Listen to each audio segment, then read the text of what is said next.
What are some girl secrets guys don't know about?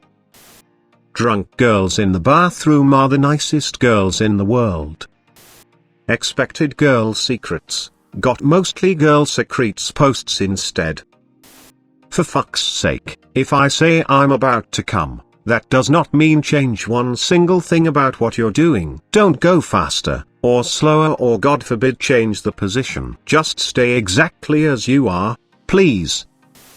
Every so often, something itches. Is it a yeast infection? Is it a bacterial infection? Is your pubic hair growing back in? Is it dryness? Is it irritation? Did something get stuck in your underwear? The answer is that 99% of the time everything is fine, but you're still gonna worry and squirm uncomfortably trying to get it to stop. And also yeast infections in general, much more common than one would think, and absolutely goddamn ruthless.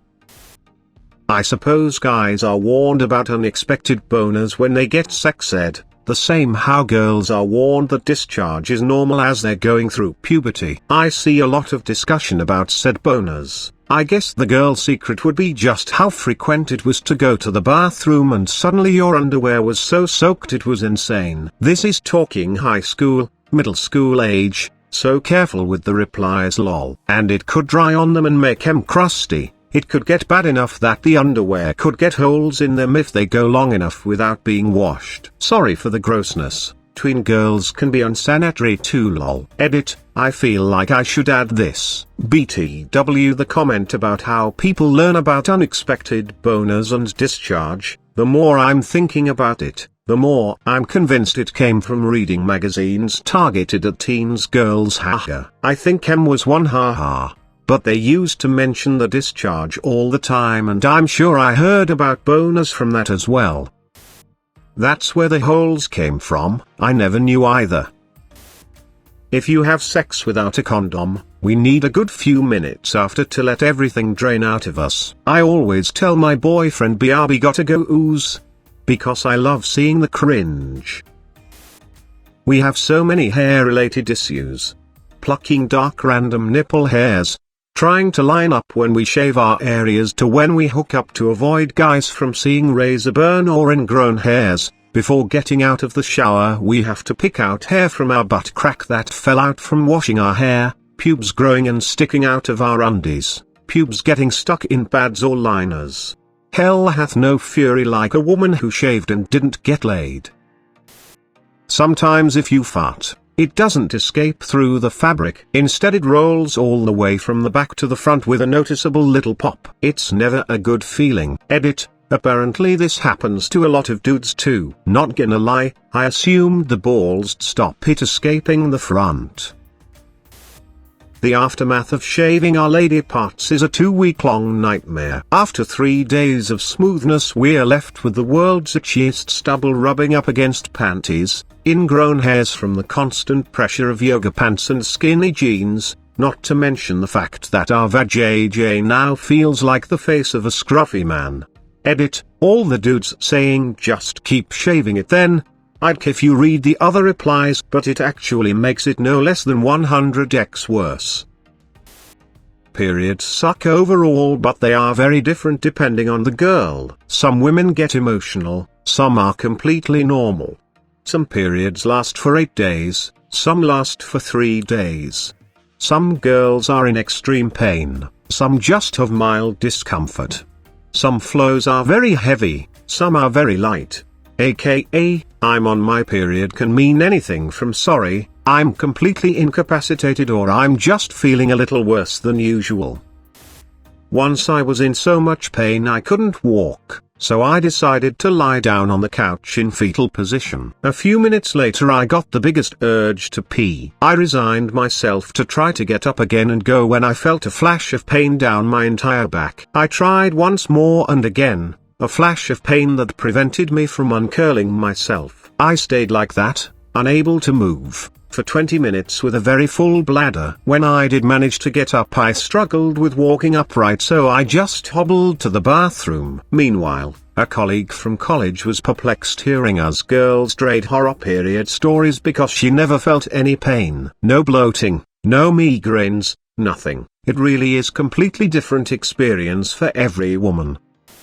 I collapsed in pain from mine years ago. Very unpredictable, heavy and came at random times, either a week apart or months, and could last 3 days to 2 weeks. I begged my doctor for years to have tests for PCOS, and when I finally got my diagnosis 4 years after starting my period, I was put on the pill with few to no periods, and it was life-changing. That was 15 years ago, and I'm looking at alternatives to pills, probably implant, but worried about those bad periods coming back. Some women have larger labias and sometimes they get stuck in our underwear. It's very painful and extremely uncomfortable. And then we have to either walk funny to try to get them unstuck, or walk very, very carefully to somewhere where we can just stick a hand down our pants to get things sorted. And don't get me started about getting stuck in lace underwear. When girls are particular about their hair products, it's not us being overly superficial or picky. When your hair is long, the right shampoo/conditioner/drying routine can be the difference between soft waves and a dry, ratty mess. Sometimes when we pee, a stray drop or two starts to roll across our butt cheek, or maybe that's just me. Oh, thank goodness. I've always wondered if I'm the only woman dealing with that shit. I just want a nice, straight stream into the toilet. Thank you. This has only happened one time, and I don't know how it happened, but my pee started rolling across the back of my thigh, and then across the underside of the toilet seat, and down my leg into my slipper. Why, edit, wowie, first gold. Thank you. I'd also like to take this moment to thank the toilet at my mum's house and my butt for making this possible. The true reason we go to the toilet together is ... that the waiting queue would usually so long that alone we will get really bored and feel a little excluded from the conversation for some minutes when we come back to the group. So we go together and chat the whole time we are waiting. Honestly, it's a little like the yawn response, where if someone else needs to pee, it feels like maybe I do too. Sometimes a hug will do 1,000,000 times more good than trying to get me to explain why I'm upset, largely because I'm probably overwhelmed with my feelings and need to process them before I can explain them. The fastest way to process and get them out: a hug to feel loved. When I ask my girlfriend what's wrong and she doesn't respond, I always hug her and ask if she wants to talk to me about it. When she hugs me back, it's the most satisfying feeling because I'm like, I did it, I made her happy, I'm so proud of myself. My nipples can be like 2 clitorises on my chest. Rubbing them very gently, licking, being kind equals I get super wet and aroused. Usually when I masturbate, I stimulate a nipple at the same time. I don't know why dudes don't try this more when I ask. Most go at my chest like they want to smoosh my boobs like dough, or suck a nipple like they're angry and trying to lengthen it. What I think they don't get is there's so much versatility in the body. I like rough play too, but tender play is a whole other lovely world. If there are any men fashion designers on here, women who like dresses want pockets in the dresses, and I don't mean near my boob, I mean on the actual skirt part. I love my one dress with pockets. The feeling of having fart bubble popping forwards and squeezing your thighs to pop it. Wow, didn't expect this to blow up. Till that guys get this too. Now I have a mental image of dicks flapping up like the lid on a kettle. Some girls like squeezing their boobs. I remember asking my friend if I was weird for doing this, and she was like, we all do it, we just don't talk about it. Be proud of your girls. So yeah, we do this. You can't blame us, they're squishy and fun.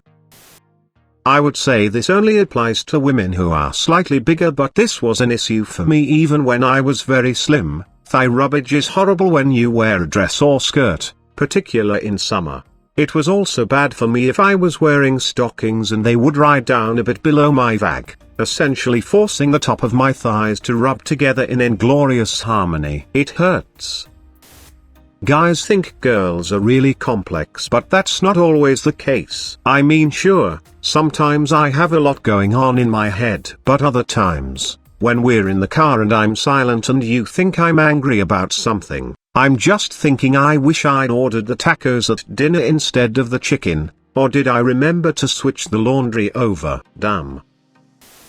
I may be late to this post, but while we obviously can't get boners, we can and quite frequently accidentally get turned on. You just can't see it. I find that myself and a lot of my female friends cross our legs to help the feeling go away, but it could just be our weird thing. But you can't assume that any woman standing like that is accidentally turned on. Sometimes we just like standing with our legs crossed.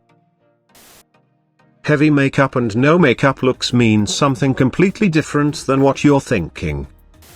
The feeling of pulling a really long hair out of your butt crack. At first it's kinda gross, then this good little shiver feeling. I had it. Looks like our hair ends up in our guys' butts too. And you either love it or hate it, so I'm not sure whether to apologize or say you're welcome. You're welcome. Edit 2. My most upvoted comment is now about having hair in my ass. Thank you for that.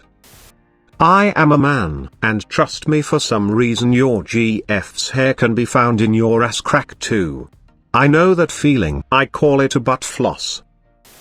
Queefs are not true farts, in the sense of passing gas. They happen when air gets pushed up in there, often due to intercourse, and then it needs back out. Be nice if it happens, 'cause we might be embarrassed, and in a funny way, it's sorta your fault.